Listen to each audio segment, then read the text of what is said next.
Привет всем. Косим траву. Покажи, Ром, ты уже скосила. И случилась поломка. Поломалась, отломалась тяга, которая от рычага на косу вот была. Вот отломалась.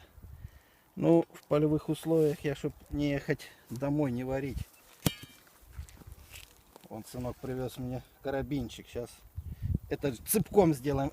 Тот цепок, который я использую для транспортного положения. Я его сейчас сюда вот так и сделаем.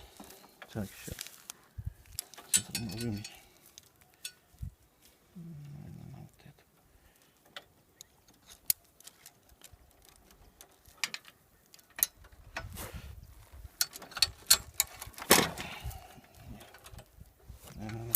это. И вот так. Попробуем, короче.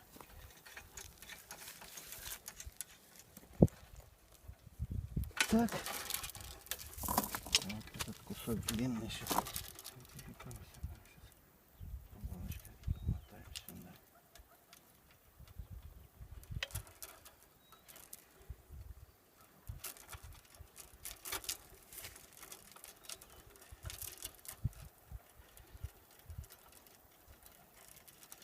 Ремонт в полевых условиях. Опа. Так, а ну, пробуем. Вот. Тут не мешает. Нормально. О, порядок. Это у меня тут такой, Ром, покажи, защелка. Вот. Раз, поднял пяткой. Оп. И зафиксировал. Потом и поехал. Так, ну все, сейчас эту тягу, Ром, заберешь, я домой. Сейчас заведу, буду косить. Покажу, как косить.